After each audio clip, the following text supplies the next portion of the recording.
Assalamualaikum warahmatullahi wabarakatuh. Bismillahirrahmanirrahim. Alhamdulillahi rabbil alamin. Wa bihi nasta'inu ala umurid dunya waddin. Wassalatu wassalamu ala asyrafil anbiya'i wal mursalin. Sayyidina wa habibina wa syafi'ina wa qurrati a'yunina wa maulana Muhammadin wa ala alihi wa ashabihi wa dzurriyyatihi ajma'in, amma ba'd. Asyhadu an la ilaha illallah wa asyhadu anna Muhammadar Rasulullah wa ufawwidu amri ilallah, innallaha basirum bil ibad. Hasbiyallahu la ilaha illa huwa alaihi tawakkaltu wa huwa rabbul arsyil azim. Qala Allah Ta'ala fi kitabihil karim hikayatan an nabiyillahi Musa alaihi salam, Rabbi syrah li sadri wa yassir li amri wahlul 'uqdatam min lisani yafqahu qawli. Para alim, para asatid, para asatidah, para sepuh, para bini sepuh, para tokoh masyarakat, hadirin bapak-bapak sekalian, hafidhani wa hafidhakumullah, wa bil khusus segenap pengurus Masjid As-Sujjad, Bapak Haji Sabar dan kawan-kawan, yang semoga beliau beserta pengurus yang lainnya dan jamaahnya semoga selalu dalam naungan rahmat, barokah, perlindungan serta bimbingan Allah Subhanahu wa taala. Amin. Allahumma amin insyaallah. Dan tentu wabil khusus pula segenap pengurus pengajian RW 19 Bapak Haji Ali Mansur. Oh, semoga haji beneran. Amin amin. Dan timnya semuanya, yang semoga pengurusnya dan warga RW 19 semuanya saja semoga selalu dalam naungan rahmat, barokah, perlindungan serta bimbingan Allah Subhanahu wa taala. Amin Allahumma amin insyaallah. Dan ini yang menyediakan konsolnya Pak Haji Revino. Oh, gitu. Cuma nitipin duit, saya cuma bantu belanja gitu. Oh, gitu. Ya sudah, semoga semuanya saja Allah berkahi. Amin. Allahumma amin insyaallah. Pertama-tama tentu mari kita haturkan puja dan puji syukur kita ke hadirat Allah Subhanahu wa taala dengan berucap alhamdulillahi rabbil alamin. Mudah-mudahan dengan hamdalah ini nikmat dari Allah untuk kita ditambah. Karena Allah telah berfirman dalam Al-Qur'an di surah Ibrahim ayat 7, A'udzubillahi samii'il 'alim minasyaitonir rajim. Wa idz adzana rabbukum la in syakartum la azidannakum wa la in kafartum inna 'adzabi lasyadid. Jadi kalau kita bersyukur, sungguh nikmat dari Allah untuk kita ditambah. Dan kalau kita kufur, kita diingatkan oleh Allah akan siksa yang sangat pedih. Ini janji Allah, dan janji Allah dalam Al-Quran itu la raiba fih, tidak ada keraguan di dalamnya. Di antara penjelasan la raiba fih adalah siapapun yang mengamalkan isi Al-Quran dengan keimanan dan keyakinan, maka Allah akan tunjukkan kebenaran Al-Quran itu kepadanya hingga tiada lagi keraguan dalam hatinya. Salawat dan salam semoga tercurah limpahkan untuk junjungan kita Nabi besar Muhammad sallallahu alaihi wasallam. Semoga kita semua diakui sebagai umat beliau. Amin Allahumma amin insyaallah. Allahumma inna nas'aluka ilman nafi'a wa rizqan thayyiba wa amalan mutaqabbalah wa fatahallahu lana futuhal arifin. Allahumma inna na'udzubika min ilmin la yanfa' wa amalin la yurfa' wa qalbin la yakhsha' wa du'a'i la yusma'. Allahumma ati anfusana taqwaha wa zakkiha anta khairum man zakkaha anta waliyuha wa maulaha. Amin Allahumma amin insyaallah. Para bapak-bapak sekalian, hafidhani wa hafidhakumullah. Di dalam Sahih Bukhari, jadi ini ada dalam Sahih Bukhari, disebutkan satu saat sahabat Abbas Sahabat Abbas ini paman Nabi kita Muhammad sallallahu alaihi wasallam, mimpi ketemu Abu Lahab sepeninggal Abu Lahab. Jadi ketika Abu Lahab itu sudah mati, paman Nabi yang lain yaitu sahabat Abbas mimpi ketemu Abu Lahab. Dan ini dicantumkan dalam Sahih Bukhari karena mimpi itu satu dari 46 kenabian. Dan ciri mimpi yang benar itu ketika bangun bisa bercerita dengan sangat baik isi mimpi itu walaupun sudah berlalu sekian lama.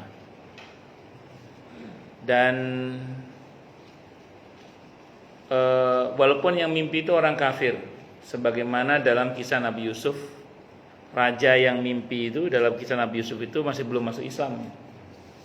Nah, termasuk juga 2 orang yang dipenjara bersama Nabi Yusuf, yang satu jahat itu.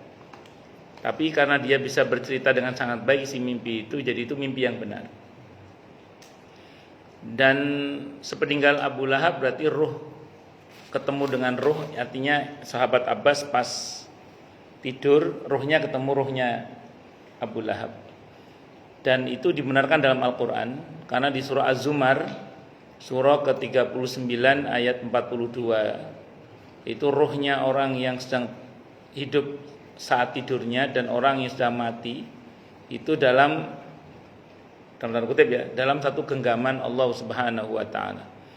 Sehingga kalau bahasanya Ibnu Qayyim Al-Jauziyah rahimahullah, talaqil arwah itu mungkin. Bertemunya ruh dengan ruh itu mungkin. Dan apalagi ini mimpinya diceritakan dalam Sahih Bukhari. Suatu saat Abu Jahal itu, sahabat Abbas nanya ke Abu Lahab setelah meninggalnya itu, Abu Lahab, apa yang kamu rasakan setelah kamu mati itu, apa yang kamu rasakan? Kata Abu Lahab, kalau bahasa kita nih, habis saya disiksa. Habis saya disiksa. Kecuali hari Senin. Setiap hari Senin siksa kuburku itu diringankan. Libur lah kalau bahasa kita. Setiap hari Senin. Padahal ini maaf orang kafir. Kenapa kata sahabat Abbas? Karena aku pernah bergembira dengan kelahiran keponakanku yang bernama Muhammad. Jadi karena Abu Lahab pernah bergembira dengan lahirnya keponakannya yang menjadi nabi dan rasul itu, yaitu Nabi Muhammad sallallahu alaihi wasallam. Saking sewenangnya Abu Lahab pada saat itu, budak yang memberitakan kelahiran keponakannya itu sampai dimerdekakan. Bahkan dalam satu riwayat sampai motong kambing segala, saking senangnya dengan kelahiran keponakannya yaitu Nabi Muhammad sallallahu alaihi wasallam. Walaupun di belakang hari jadi musuh. Makanya dia disiksa kecuali hari apa? Senin. Saya ulang, itu tercantum dalam Sahih Bukhari. Yang cerita itu sahabat Abbas radhiyallahu anhu. Tentu ada saja sebagian kaum muslimin, saudara kita juga, yang tidak sepakat dengan mimpi itu. Di antara yang tidak sepakat dengan mimpi itu, walaupun dalam Sahih Bukhari mimpi itu diceritakan, itu alasannya adalah karena sahabat Abbas menurut yang tidak mau menerima hadis itu adalah saat itu sahabat Abbas saat bercerita itu masih kafir. Nah, mimpinya orang kafir tidak bisa dipakai sebagai dalil. Yang ngomong itu lupa bahwa dalam surah Yusuf, raja yang mimpi melihat sapi kurus dan sapi gemuk, gandum kurus dan gandum gemuk itu juga masih kafir. Itu dia lupa itu. Dia lupa bahwa 2 orang yang dipenjara bersama Nabi Yusuf itu yang satu baik, yang satu jahat. Itu saja mimpinya bisa jadi benar. Dan dia lupa bahwa Fir'aun itu tahu bahwa dia akan digulingkan oleh anak muda Bani Israel itu juga dari mimpi. Fir'aun itu gak cuma kafir, baik kafir mengaku sebagai Tuhan. Umumnya orang kan mentok berbuat syirik lah. Ini gak cuma berbuat syirik, bahkan dia mengikrarkan dirinya, memproklamirkan dirinya sebagai Tuhan. Loh, gitu aja mimpinya bisa benar. Coba bayangkan. Nah, dia yang ngomong itu lupa bahwa Ada banyak contoh dalam Al-Quran yang nyata-nyata orang kafir tapi mimpinya dibenarkan oleh Allah. Itu seperti itu. Makanya saya ulang, pendapat yang mengatakan bahwa tidak diterima alasan mimpinya sahabat Abbas itu hanya karena sahabat Abbas itu masih kafir saat itu nggak bisa dibenarkan.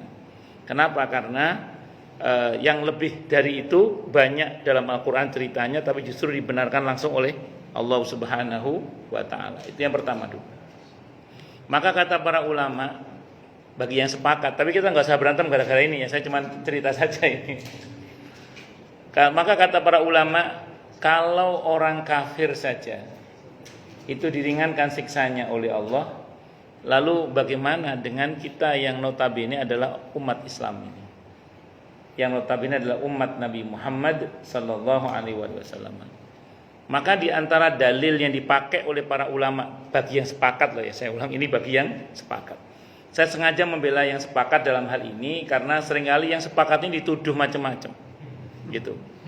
Ya, makanya saya tunjukkan bahwa beliau yang sepakat ini atau kita yang sepakat ini juga punya dalil. Di antara dalil yang dipakai oleh para ulama adalah ketika menafsirkan surah Yunus ayat 58. Di situ Allah berfirman, "Qul bi fadlillahi wa bi rahmatihi fabidzalika falyafrahu huwa khairum mimma yajma'un." Katakanlah wahai Nabi, dengan karunia dan rahmatnya, rahmat Allah, hendaklah dengan itu mereka bergembira. Jadi dengan anugerah dan rahmat Allah kita disuruh bergembira. Itu lebih baik daripada apa yang mereka kumpulkan dalam bentuk harta. Nah, kata para ulama, rahmat dalam ayat itu maksudnya Nabi Muhammad sallallahu alaihi wasallam. Jadi kita disuruh bergembira dengan kelahiran Nabi kita Muhammad sallallahu alaihi wasallam. Itu ayatnya. Di kata rahmat di situ, di antara, tidak semua mufassir, saya ulang. Jadi kalau ada yang membantah enggak usah kaget. Karena memang tidak semua mufassir, tapi sebagian mufassir, bahkan berkata banyak di antara para mufassir yang menafsirkan kata rahmat di situ adalah maksudnya Nabi Muhammad sallallahu alaihi wasallam. Artinya kita diperintah untuk bergembira dengan hadirnya, dengan lahirnya, dengan diutusnya Nabi kita Muhammad sallallahu alaihi wasallam. Kenapa kata rahmat di situ ditafsirkan dengan Nabi Muhammad SAW oleh sebagian para mufassir? Karena Nabi itu adalah rahmatun muhdatun, kata Nabi. Kata Nabi, ana rahmatun muhdatun. Aku adalah rahmat yang dihadiahkan. Karena Allah yang menyatakan, Allah sendiri menyatakan dalam Al-Quran, wa ma arsalnaka illa rahmatan lil alamin. Dan tiadalah kami mengutus engkau wahai Nabi kecuali sebagai rahmat bagi seluruh alam. Saya ulang ya, kenapa kata rahmat dalam surah Yunus ayat 58 tadi itu dimaknai, ditafsirkan oleh sebagian para mufassir dengan Nabi Muhammad SAW? Karena ada ayat lain yang mengatakan, Allah berfirman, wa ma arsalnaka illa rahmatan lil alamin. Dan tiadalah kami wahai Nabi mengutus engkau kecuali sebagai rahmat bagi seluruh alam. Maka Nabi ini adalah rahmat bagi seluruh alam. Nabi itu bukan pembawa rahmat, bukan. Nabi sendiri itu rahmat. Jadi kalau ada yang mengatakan beliau adalah Nabi yang membawa rahmat, bukan. Nabi bukan yang membawa rahmat. Nabi sendiri itu adalah rahmat. Karena Allah yang menyatakan, wa ma arsalnaka illa rahmatan lil alamin. Dan tiadalah kami mengutus engkau wahai Nabi kecuali sebagai rahmat bagi seluruh alam. Dan Nabi menegaskan, ana rahmatun muhdatun, kata Nabi. Aku adalah rahmat yang dihadiahkan. Makanya dalam hal ini yang perlu kita catat dengan baik adalah bahwa di antara para mufassir, sebagian para mufassir itu ada yang menafsirkan kata rahmat di situ adalah Nabi kita Muhammad sallallahu alaihi wasallam, dan kita diperintah untuk bahagia. Maka tadi saya bilang, orang kafir saja bahagia dengan kelahiran Nabi kita Muhammad sallallahu alaihi wasallam, diberi keringanan siksa. Lalu bagaimana dengan kita orang Islam? Dan itu tercantum dalam Sahih Bukhari. Di samping itu ada firman Allah pula dalam Al-Quran di surah Ibrahim. Di surah Ibrahim ayat 5. Di pada bagian ayat agak di tengah itu Allah berfirman, kalau saya baca lebih lengkapnya, walaqad arsalna Musa biayatina an akhrij qaumaka minadh-dhulumati ilan nur wa dzakkirhum biayyamillah inna fi dzalika laayatin likulli sabarin syakur. Dan sungguh kami telah mengutus Musa dengan membawa tanda-tanda kekuasaan kami, dan kami perintahkan kepadanya, keluarkanlah kaummu dari kegelapan kepada cahaya terang benderang, dan ingatkanlah mereka manusia kepada hari-hari Allah. Jadi kita diperintah oleh Allah untuk mengingatkan manusia akan hari-hari pentingnya Allah.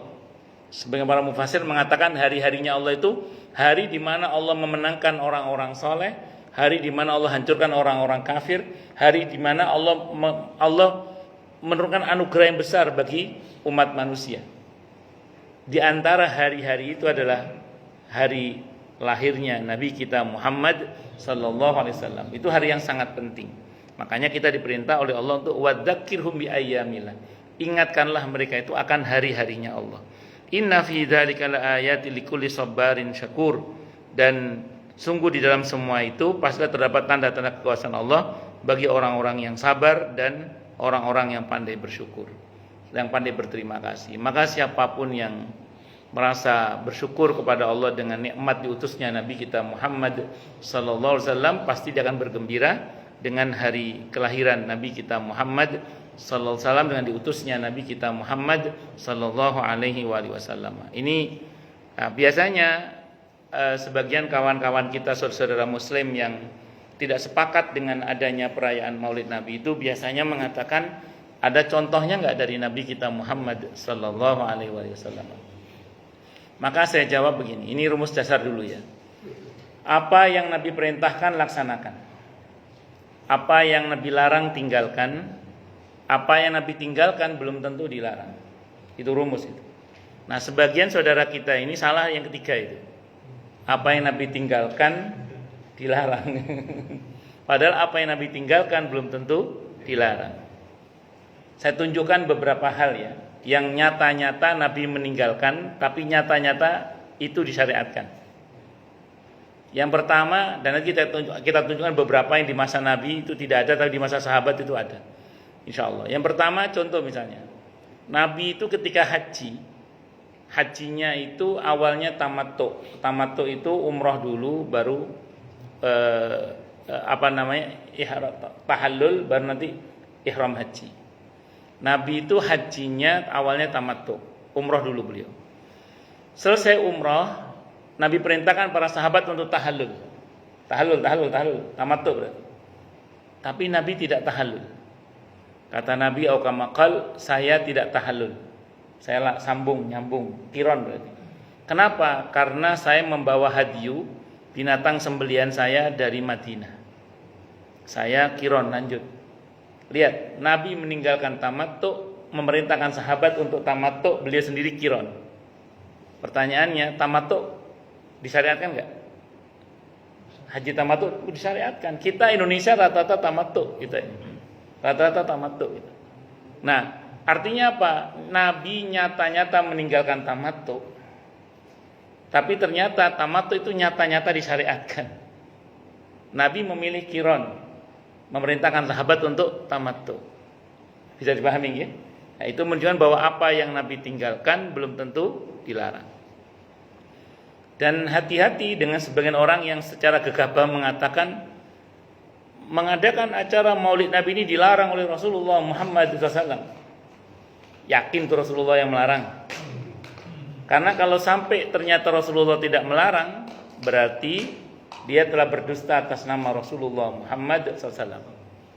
Sebagaimana biasanya sebagian saudara kita ini menuntut dalil khusus untuk diperintahkannya maulid, maka kita tanya dalil khusus pula apa yang melarang. Kalau mereka betul-betul berani mengatakan itu larangan Rasulullah Muhammad SAW. Dan berdusta atas nama Nabi itu ancamannya neraka. Itu makanya harus hati-hati. Itu satu dulu.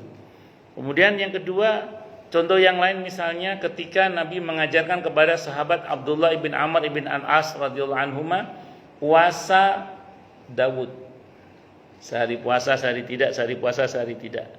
Pertanyaannya, apakah Nabi puasa Daud? Tidak. Nabi tidak puasa Daud. Tapi Nabi nyata-nyata mengajarkan puasa Daud kepada sahabat Abdullah bin Amr bin Al-As radhiyallahu anhu. Nabi nyata-nyata meninggalkan puasa Daud, dan Nabi mengajarkan puasa Daud kepada Abdullah bin Amr bin Al-As radhiyallahu anhu. Itu pertanda bahwa puasa Daud itu nyata-nyata disyariatkan. walaupun Nabi meninggalkannya. Satu lagi deh, apa yang Nabi nyata-nyata meninggalkan tapi itu ternyata tidak dilarang. Dalam hadis Sahih Muslim, pernah Siti Aisyah radhiyallahu anha itu minta sholat di dalam Ka'bah. Oleh Nabi diajak ke Hijr Ismail sekarang itu. Begitu masuk di Hijr Ismail, kata Siti Aisyah radhiyallahu anha, "Ya Rasulullah, saya mau sholat di dalam Ka'bah." Kata Nabi, "Ini sudah di dalam Ka'bah." Ka'bah ini aslinya bentuknya elip, jadi enggak sekubus, elip aslinya, melengkung itu yang Hijr Ismail itu. Pintunya ada dua, kata Nabi. Ini hadisnya Sahih Muslim. Pintunya ada dua, kata Nabi. Aslinya Ka'bah itu pintunya dua. Dan tidak setinggi sekarang, kata Nabi. Itu kaummu itu kerjaannya yang meninggikan Ka'bah pintunya segitu, supaya dia bisa memasukkan siapapun yang mereka mau. Jadi mereka nggak mau nggak bisa masuk sembarangan Ka'bah. Itu ditinggikan segitu. Kata Nabi begini, kalau bukan karena aku khawatir kaummu belum siap menerima pemugaran Ka'bah, kalau bukan karena tidak memperhatikan perasaan kaummu, kalau gitulah bahasa kita, au kamakal, akan aku pugar kembali Ka'bah seperti bentuknya semula, kata Nabi. Jadi Nabi itu sebenarnya ingin Ka'bah itu dibentuk seperti semula, tapi Nabi meninggalkannya. Itu karena menjaga perasaan kaumnya Nabi saat itu. Artinya apa ini? Apa yang Nabi tinggalkan itu belum tentu dilarang, gitu maksudnya itu. Saya ulang ya, apa yang Nabi tinggalkan itu belum tentu dilarang. Karena bisa jadi ya tadi Nabi bukan tidak mau, Nabi menghindari konflik perasaan di tengah-tengah masyarakat saat itu. Itu hadisnya Sahih Muslim. Wah, kalau kita bedah setelah itu, ada banyak hal yang setelah Nabi itu tidak ada di masa Nabi, setelah Nabi ada. Monggo nanti dibaca tentang tadwinul Quran, kodifikasi Al-Quran itu. Perdebatan antara Sayyidina Umar dengan Sayyidina Abu Bakar As-Siddiq radhiyallahu anhu itu bagaimana coba? Abu Bakar ketika diusuli oleh Sayyidina Umar untuk dibukukan Al-Quran, kata Abu Bakar, bagaimana saya akan berbuat sesuatu yang belum pernah ada di masa Rasulullah Muhammad SAW. Abu Bakar awalnya takut bid'ah itu.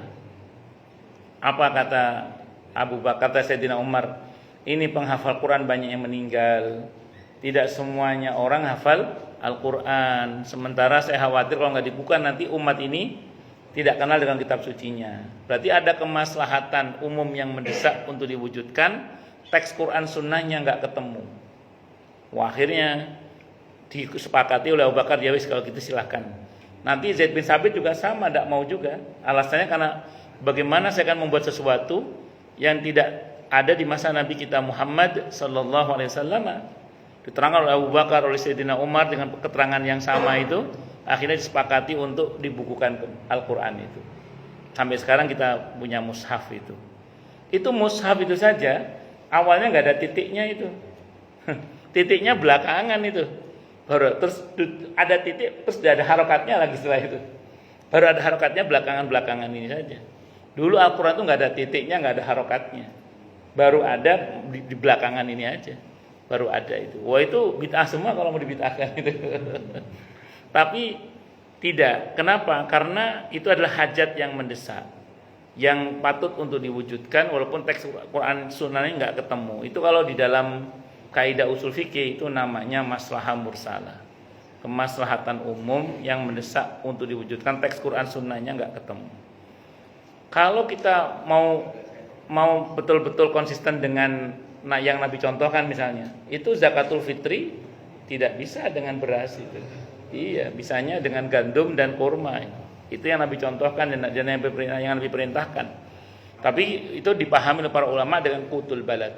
Tapi terlepas dari itu perdebatannya memang begitu. Cuman saya mau sampaikan kepada panjenengan semua bahwa apa yang Nabi perintahkan laksanakan. Apa yang Nabi larang tinggalkan. Apa yang Nabi tinggalkan belum tentu dilarang. Nah, ini banyak orang yang salah yang ketiga itu. Bahwa seolah-olah apa yang Nabi tinggalkan itu pasti dilarang. Padahal apa yang Nabi tinggalkan belum tentu dilarang. Itu yang kedua diantaranya. Yang ketiga itu biasanya saudara kita yang tidak mau melaksanakan perayaan Maulid Nabi itu dengan dalih karena yang pertama kali mengadakan perayaan Maulid itu adalah Daulah Fatimiyah dengan Syiahnya itu. Jadi ada raja yang berpaham Syiah itu yang memulai pertama kali perayaan Maulid. Sependek dalam catatan sejarah, diantaranya yang kita nukil dari beberapa sejarawan Muslim, Imam Suyuti misalnya, betul memang Daulah Fatimiyah itu mengadakan perayaan Maulid, tapi Maulidnya nggak cuma Maulid Nabi, ada Maulid Nabi, ada Maulid Hasan, Maulid Husain, Maulid Ali gitu. Pokoknya Maulid Fatimah gitu. Pokoknya Maulid semua itu dilaksanakan oleh Daulah Fatimiyah. Dan mereka melakukan kemungkaran dengan Maulid itu. Jadi kegiatannya bukan kegiatan yang syar'i, tapi kegiatan yang mengandung kemungkaran di dalamnya. Ya ala Syiah saya nggak paham, bos ngapain saya nggak paham lah orang-orang itu. Nah, pokoknya kalau kata para ulama itu kemungkaran. Nah, sampai kemudian ada Malik Mudzaffar yang oleh Imam Az-Zahabi dipuji sebagai raja yang baik dan itu ahlu sunnah. Itu mengadakan pertama kali perayaan Maulid dengan metode yang syar'i lah, kalau bahasa kita, yang sesuai dengan tuntunan Al-Quran dan Sunnah Nabinya Muhammad SAW. Artinya isinya nggak bertentangan dengan Al-Quran. Itu Malik Mudzaffar itu. Nah, saya termasuk yang sepakat dengan pendapat Imam Suyuti bahwa yang memulai pertama kali dia Malik Mudzaffar itu. Ya, jadi raja yang baik dari kalangan ahlu sunnah wal jamaah itu. Wallahu alam bisawab. Nah, terlepas dari apapun itu, Maulid ini bagian dari wasilah sebenarnya, ajang untuk kita mengingat, tidak hanya mengingat tapi juga bergembira dengan kelahiran Nabi kita Muhammad SAW, mengingat kembali tentang perjuangan beliau dan supaya muncul semangat kecintaan kepada beliau dan mengikuti sunnah-sunnah beliau. Itu sebenarnya tujuannya. Nah, tadi di antaranya kita membaca Maulid Tiba tadi ya. Tiba nomor berjanji. Maulid Tiba Ad-Dibai. Itu tadi ada beberapa kawan yang mungkin mempersoalkan pujian-pujian terhadap Nabi kita Muhammad sallallahu alaihi wasallam. Sering sebagian orang itu mengatakan begini. Baru tadi saya dengar video yang cukup viral mengatakan kita memang wajib mencintai Nabi Muhammad sallallahu alaihi wasallam, tapi kita tidak boleh berlebihan mencintai Nabi kita Muhammad sallallahu alaihi wasallam. Saya ngerikan dari itu. Padahal kita ini tidak disebut beriman dengan sempurna kalau kita tidak mencintai Allah dan Rasulnya melebihi cinta kita kepada harta kita, keluarga kita, dan diri kita sendiri. Nah, terus kalau kita dilarang mencintai Nabi secara berlebihan itu, apa enggak melanggar kaidah itu? Padahal perintahnya kita ini diperintah untuk mencintai Nabi Muhammad SAW, Allah dan Rasulnya, itu melebihi cinta kita kepada harta kita, keluarga kita, dan diri kita sendiri. Ada tadi yang mengatakan juga nggak boleh hulu, nggak boleh berlebihan dalam memuji Nabi kita Muhammad SAW. Terus mengutip ayat tentang larangan memuji seperti memujinya kaum Nasrani kepada Nabi Isa alaihissalam. Loh, itu sampai menuhankan itu. Kalau kita insya Allah tidak sampai menuhankan Nabi kita Muhammad sallallahu alaihi wasallam. Kalau kita merasa bahwa pujian kita hebat, pujian kita masih kalah hebat dengan pujian Allah kepada Nabi Muhammad sallallahu alaihi wasallam. Di Al-Qur'an Allah memuji Nabi kita Muhammad sallallahu alaihi wasallam itu dengan sifatnya. Saya ulang, Allah memuji Nabi Muhammad sallallahu alaihi wasallam dalam Al-Qur'an itu dengan sifatnya.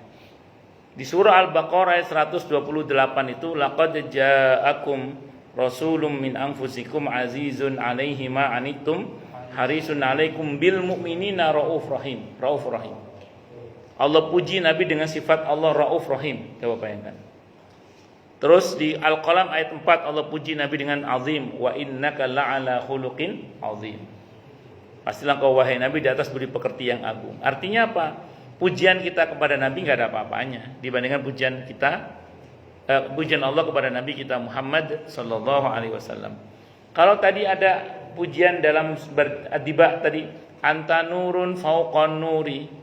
Saya masih ingat dulu itu ada seorang ustadz di daerah Pamulang atau Pamulang kalau Ustadz Abu Jibril itu, sudah wafat Allah yarham, itu pernah nulis yang intinya menyatakan orang yang memuji Nabi Muhammad sallallahu alaihi wasallam dengan kata-kata engkau seperti cahaya di atas cahaya itu sebagai syirik.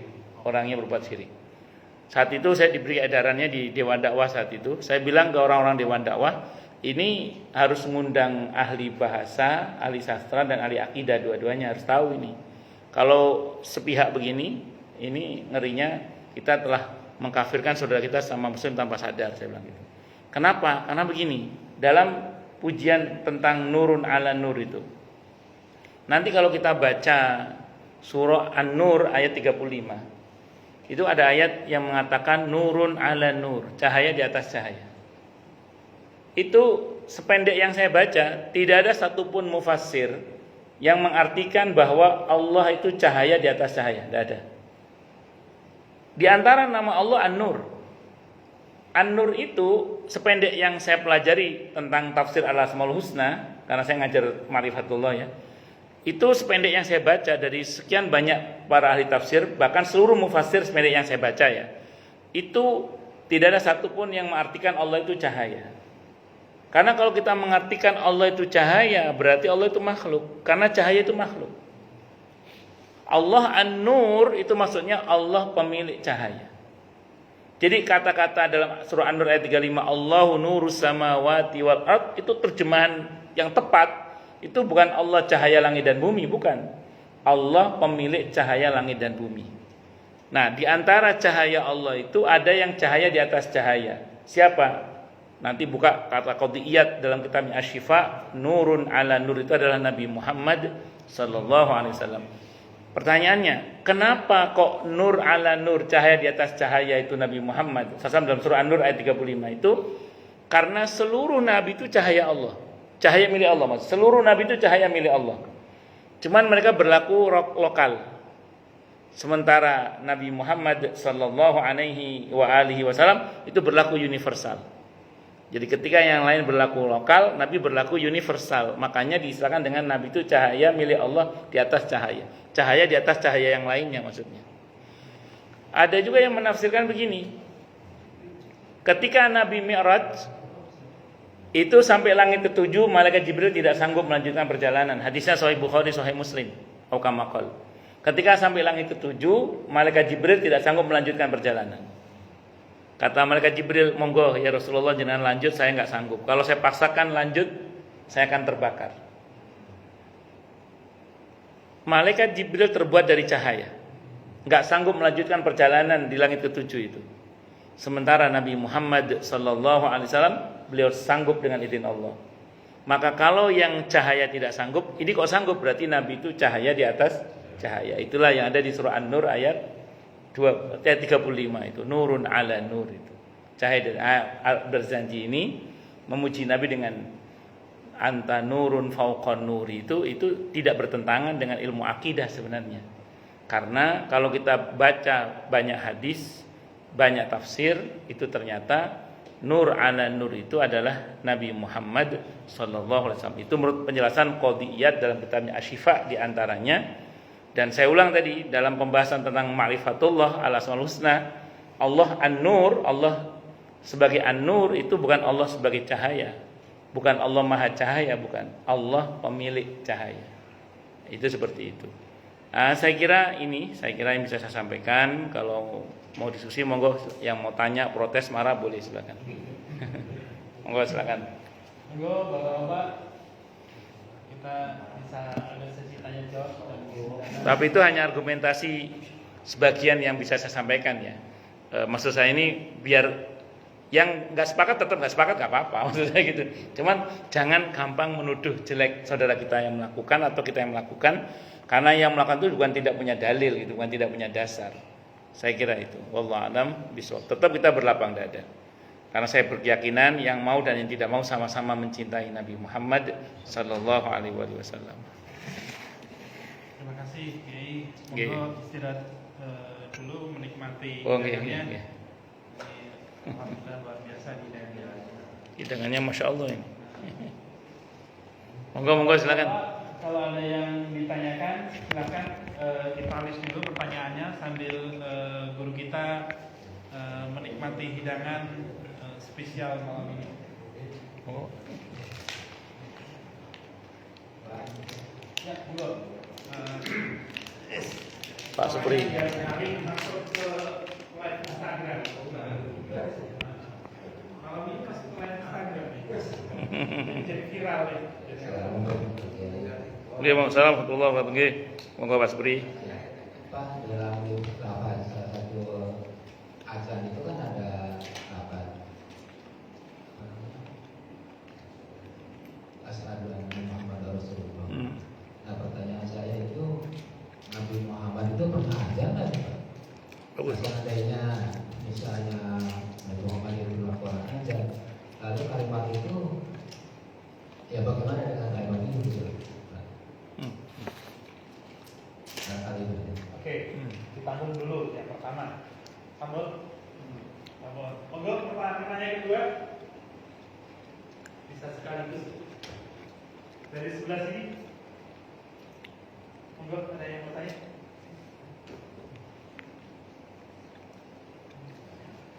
Oh, oke. Assalamualaikum warahmatullahi wabarakatuh. Assalamualaikum. Dan saya mau menanyakan Pak Ustaz mengenai cahaya. Cahaya, lintas cahaya itu ada di Nabi Muhammad SAW. Dan saya tanyakan adalah pancaran cahaya yang disebutkan manusia yang sebagai Khalifah Muhammad. Terima kasih. Ya. Ditampung dulu, Jay. Nggih. Jay menikmati hidayahnya dulu. Terima kasih.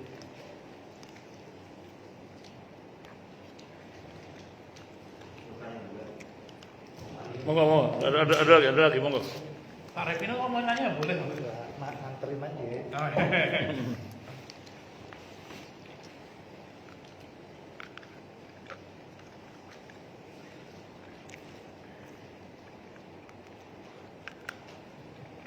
Yang pertama terkait azan, yaitu asyhadu anna Muhammadar Rasulullah.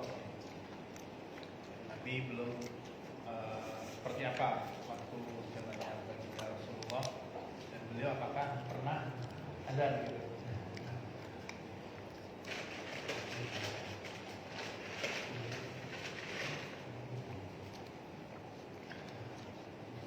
Alhamdulillah. Sependek yang saya pelajari, Nabi tidak pernah adzan untuk sholat ya. Jadi Nabi tidak pernah adzan untuk memanggil orang sholat. Tapi Nabi pernah adzan dalam hadis At-Tirmidzi. Kata Imam At-Tirmidzi, hadisnya sahih. Ketika Sayyidina Hasan dan Sayyidina Husain radhiyallahu anhuma lahir, beliau adzan di telinga kanannya, iqamah di telinga kirinya. Ada 3 riwayat. Ada riwayat Imam Al-Baihaqi, Imam At-Tirmidzi, ada yang mengatakan hadisnya sahih, dhaif, ada yang mengatakan maudhu. Saya ikut yang sahih, yang versi At-Tirmidzi. Nah, pertanyaannya bagaimana Nabi adzannya? Untuk hal-hal yang sifatnya tauqifi, Nabi tidak merubah, Pak, tetap.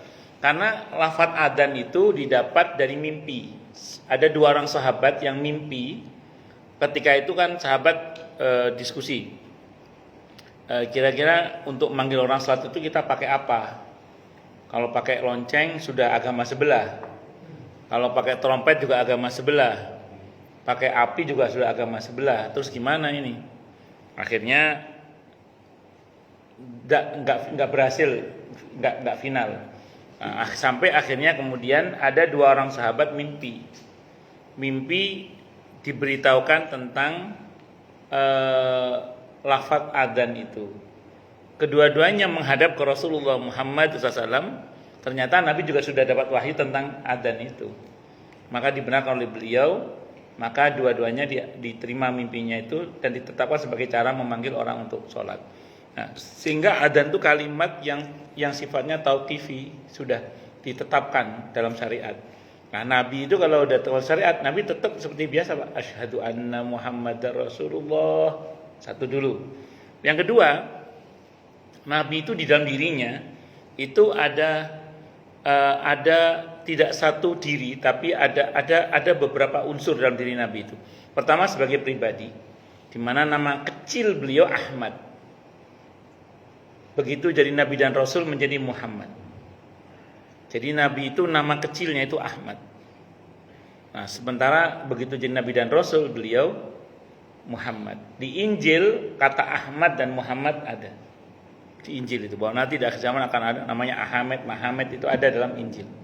Nah, maka Nabi itu ketika mengatakan wa asyhadu anna Muhammad dan Rasulullah itu ya beliau menyatakan Muhammad sebagai Nabi dan Rasul, maksudnya begitu.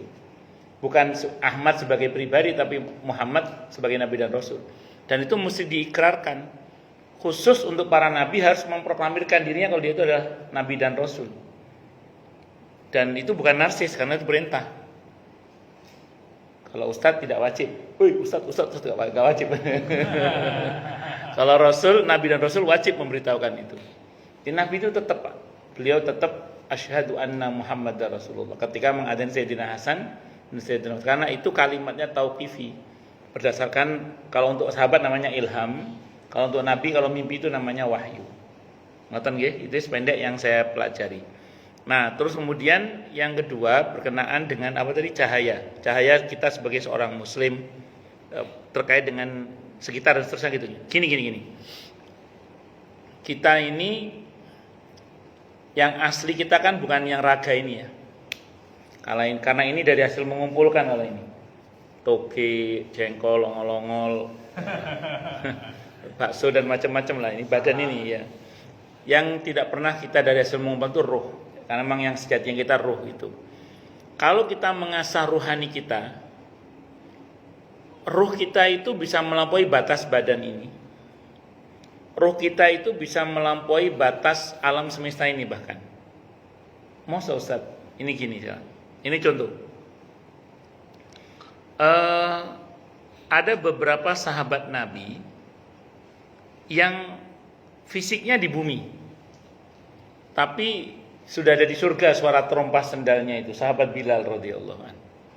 Sahabat Bilal itu berjalan di muka bumi, tapi sendalnya kata Nabi sudah terdengar di depan saya ketika beliau di surga itu.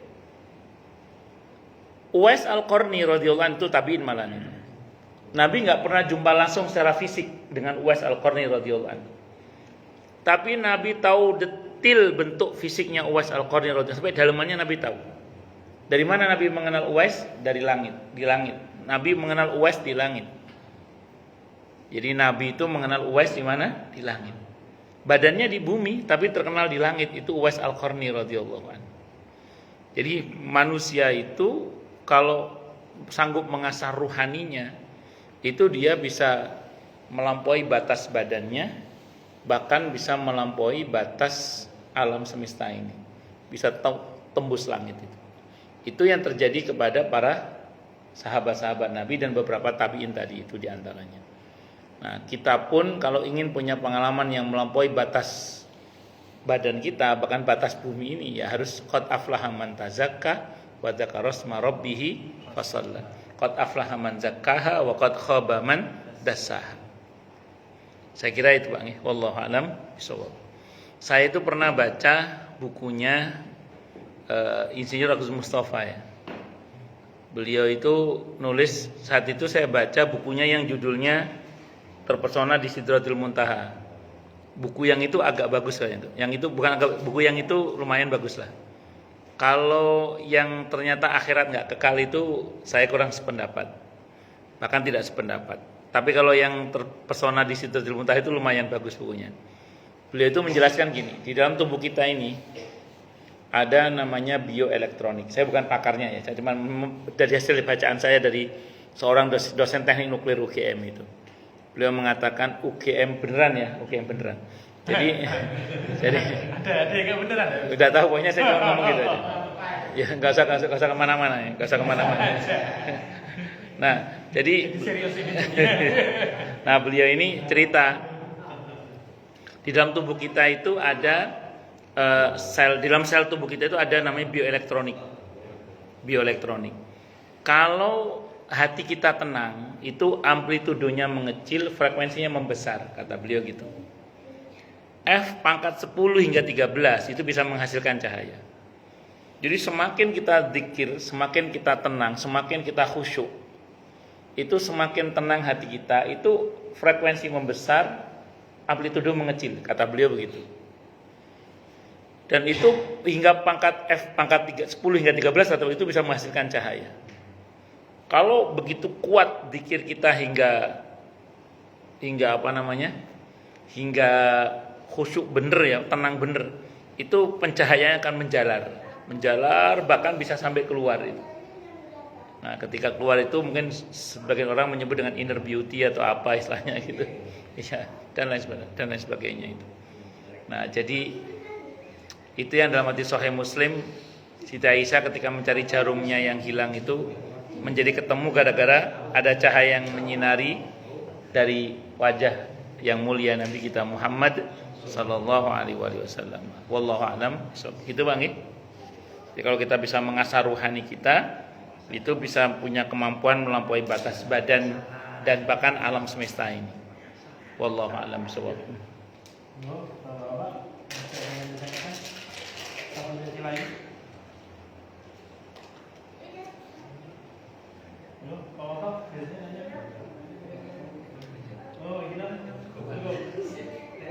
Dari sebelah kiri?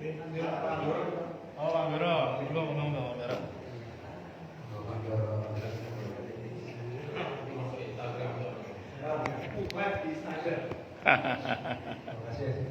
Oke.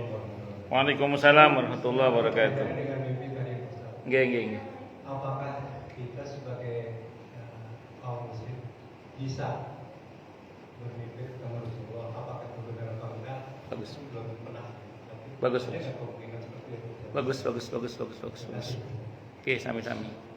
Dalam hadis Sahih Bukhari bahkan itu barang siapa yang mimpi bertemu dengan aku, maka itu asli aku karena setan tidak bisa menyerupaiku. Nah, jadi Nabi membenarkan bahwa kita semoga ya berkesempatan mimpi bahkan bertemu dengan Nabi kita Muhammad sallallahu alaihi wasallam. Dalam hadis Sahih Bukhari bahkan saya ulang, itu dijamin aku kata Nabi itu. Nah, cuman gini, kalau dulu yang mimpi sahabat itu pasti Nabi, karena sahabat kan pernah melihat langsung Nabi kita Muhammad sallallahu alaihi wasallam. Nah, kalau kita yang mimpi ketemu Nabi harus dikonfirmasi ke hadis-hadis sahih terutama tentang ciri-ciri fisik Nabi kita Muhammad sallallahu alaihi wasallam. Maka kita kalau bisa di rumah punya kitab namanya Syama'il Muhammadiyah tentang ciri-ciri fisik Nabi kita Muhammad sallallahu alaihi wasallam. Nabi itu kalau kita mimpi ketemu Nabi, dan semoga mimpi ya, amin Allahumma amin insyaallah. Nabi itu perutnya tidak menyalip dagunya. Jadi Nabi enggak gendut. Perutnya tidak menyalip dagunya. Jadi Nabi itu orangnya enggak gendut. Bahkan dalam hadis At-Tirmidzi walaupun ada yang mendhaifkan, perut beliau itu seperti batu bata yang ditata. Jadi six pack. Kalau saya kan one pack. Ya. Itu diantaranya. Terus kemudian Nabi itu kulitnya putih kemerahan. Jadi tidak coklat, tidak hitam, tidak putih cebleh gitu. Tapi Nabi itu putih kemerahan. Rambutnya tidak tebal dan tidak tipis, tidak lurus, tidak keriting, andan-andan Nabi itu. Ikal rambutnya. Kadang rambut beliau setelinga, kadang sepundak. Kadang setelinga, kadang sepundak. Kalau tahallul beliau gundul. Nah, terus kemudian beliau tidak tinggi, tidak pendek. Tapi kalau ketemu sama orang tinggi tidak pernah kalah tingginya. Itu Nabi Muhammad SAW. Kalau jalan nunduk Nabi itu. Jalannya nunduk seperti orang turun dari gunung, dan diangkat, tidak nyeret. Kalau jalan mimpi ketemu Nabi, kalau sandalnya seret, bukan Nabi berarti. Nabi jalannya diangkat sandalnya. Nah, jadi diangkat sandalnya, tidak diseret, seret itu enggak. Diangkat, tidak seperti orang yang tergesa. Jadi jalannya cepat tapi tidak tergesa-gesa. Dan tidak seperti jalannya orang yang malas. Kalau menunjuk 5 jari beliau. 5 jari. Kalau menunjuk 5 jari. Tidak begini. Walaupun boleh begini, tapi Nabi itu 5 jari. Kalau menunjuk 5 jari. Itu Nabi kita Muhammad SAW. Kalau dipanggil, beliau menghadapkan dengan badannya. Bagaimana Pak? Dengan badannya itu. Jadi tidak, woi, itu tidak gitu. Tapi itu dengan badannya. Nah, itu Nabi itu. Terus wajahnya tersenyum Nabi itu. Wajahnya tersenyum. Kalau berkesempatan di mata beliau, saya lupa kanan apa kiri itu ada tanda merah, tanda kenabian. Terus dia di belikatnya, kalau berkesempatan beliau buka baju, di belikatnya, antara belikatnya ada tanda toh kenabian, tanda kenabian. Dadanya tidak berbulu Nabi. Dadanya tidak berbulu, tapi dari bawah dada sampai pusar ada bulu-bulu halus. Itu kalau beliau berkesempatan membuka bajunya beliau misalnya. Ya, jadi itu diantara ciri-ciri fisik Nabi kita Muhammad SAW. Maka kalau kita mimpi sepatutnya dikonfirmasi begitu. Karena saya jenggotnya itu beliau biasa, nggak panjang banget. Kalau kata Abdullah bin Umar segenggaman kira-kira. Segenggaman itu diputus segenggaman. Kira-kira segenggaman. Kira-kira. Abdullah bin Umar itu kalau udah segenggam, jenggotnya dipotong. Karena beliau itu orang yang paling sangat, bahkan secara zahir berusaha mencontoh Nabi kita Muhammad SAW. Itu Abdullah bin Umar radhiyallahu anhu. Nah, saya kenapa bercerita begini? Karena ada beberapa jamaah saya itu yang mengalami hal itu. Saya ada jamaah di daerah Jatinegara Baru. Seorang ibu-ibu ya. Beliau mengalami sakit di bagian dadanya itu. Suatu saat beliau mimpi. Yang dalam mimpi itu dia mengaku Nabi Muhammad SAW bersama 2 orang sahabatnya. Itu dibelah dadanya dalam mimpi itu. Ibu ini orang baik, kita dibelah dadanya, dioperasi sama Nabi itu, sama 2 orang sahabat itu dioperasi, diambil, dibersihkan dadanya itu, ditutup lagi. Terus kan beliau terbangun kan, beliau cerita sama saya, terasa perih dada saya itu Ustaz. Tapi sejak itu yang dirasakan sakit dalam dadanya itu nggak terasa lagi, sampai dengan cerita ke saya itu. Nah beliau nanya ke saya, ciri-ciri fisik Nabi Muhammad itu bagaimana Ustaz SAW? Saya sebutkan itu di Syama'il Muhammadiyah itu, kata beliau ya sudah seperti itu memang yang saya lihat itu. Ya sudah, insya Allah itu betul-betul Nabi Muhammad SAW. Terus ada kisah nyata juga, kisah ini kalau tadi zaman saya orang Jatinegara, kalau ini orang Jawa Timur. Suatu saat ada bapak-bapak aktivis masjid lah. Pas menjelang 10 hari terakhir bulan Ramadan beliau sakit. Masuk rumah sakit, ceritanya itu. Nah, ketika masuk rumah sakit, pada saat menjelang 10 hari terakhir kan mulai itikaf itu. Teman-temannya itu jenguk, Pak, sampai ini biasanya aktif 10 hari terakhir, sekarang sakit. Ya udah kita doakan semoga lekas sembuh. Ya, amin. Nah, karena teman-temannya jenguk, si bapak ini pengen ikut iktikaf. Ngomong ke anaknya, nak kamu bilang sama dokternya dong, izin bapak mau iktikaf sehari aja, semalam aja. Sama dokternya nggak boleh. Ngerengek bapak ini. Karena ngerengek kan dokternya, ya udah boleh semalam aja ya, nah besok balik lagi ke sini ya. Oh iya seneng dia. Malam itu dia iktikaf. Nah, saat iktikaf itu beliau mimpi sama ketemu dengan Nabi Muhammad SAW. Tapi ini nggak ngeh orangnya awalnya. Sama kata Nabi dalam mimpinya itu ngajak 2 orang sahabat atau siapa 2 sahabat itu, dikatakan ini orang baik, ayo kita bantu untuk disembuhkan. Dibelah dadanya itu, dibersihkan ini penyakitnya, dikeluarkan penyakitnya itu, dikeluarkan. Pokoknya di perutnya itu badannya dikeluarkan penyakit itu keluar semua. Terus ditutup kembali. Terus beliau terbangun, masih belum sadar itu, dikira mimpi biasa lah. Terus begitu selesai acara habis subuh kembali ke rumah sakit sebagai janjian dokter. Nah kan kalau mau diambilkan, beliau mau dioperasi itu ceritanya. Sebelum diambil tindakan diperiksa dulu kan? Iya, diperiksa dulu ya. MRI. Iya, kata dokternya, Bapak nggak perlu dioperasi sudah. Loh, kenapa? Sudah sembuh. Nah, begitu ngomong sembuh itu baru beliau cerita itu. Diceritakanlah ke saya itu diantaranya itu.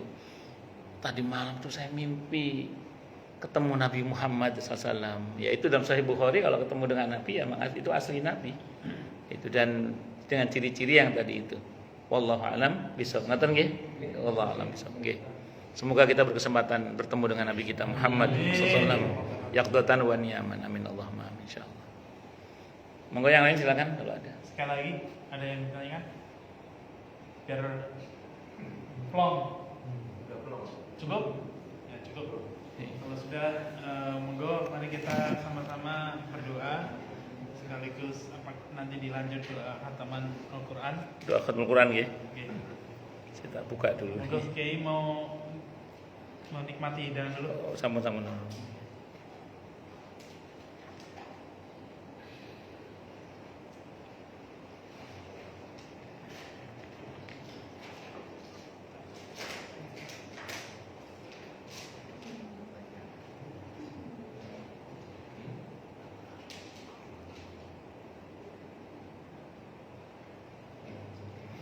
Asyhadu an la ilaha illallah wa asyhadu anna Muhammadar Rasulullah.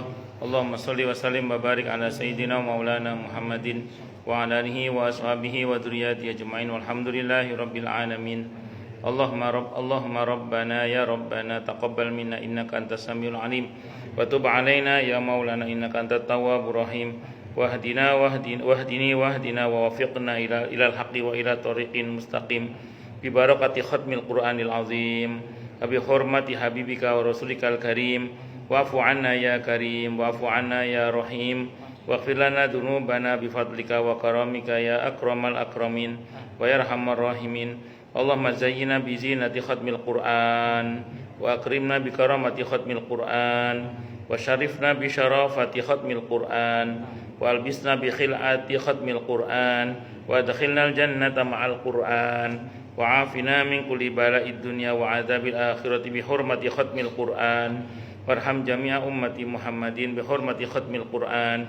Allahumma ij'alil Qur'ana lana fid dunya qarina wa fil qabri munisa wa fil qiyamati syafi'a wa ala sirati nura wa ilal jannati rafiqa wa minan nari sitra wa hijaba wa ilal khairati kulliha dalila wa imama bi fadlika wa judika wa karamika ya arhamar rahimin. Allahumma arzuqna bi kulli harfin minal Qur'ani halawah wa bi kulli kalimatin minal Qur'ani karamah wa bi kulli ayatin sa'adah wa bi kulli suratin salamah wa bi kulli juz'in jazaa'a wa sallallahu ala sayyidina Muhammadin wa alihi ajma'in at-tayyibin at-tahirin. Allahumma ansur sultanana sultanal muslimin wansurhu zara'ahu wa wukala'ahu wa asakirahu ila yaumiddin waktubi salamata wal afiyata alaina wa ala hujjaji wal ghuzati wal musafirina wal muqimina fi barakati wa fi barakati wa fi barika wa bahrika min ummati Muhammadin ajma'in.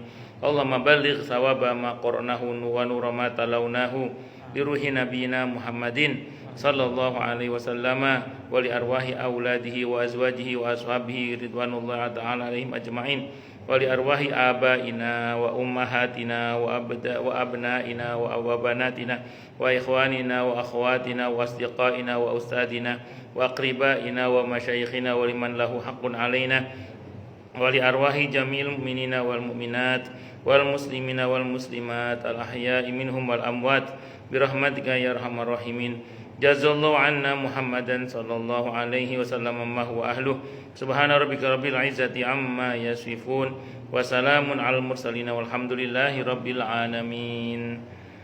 Dari saya cukup, semoga bermanfaat dan semoga Allah ijabah, dan saya mohon maaf untuk segala kekurangan. Assalamualaikum warahmatullahi wabarakatuh. Waalaikumsalam.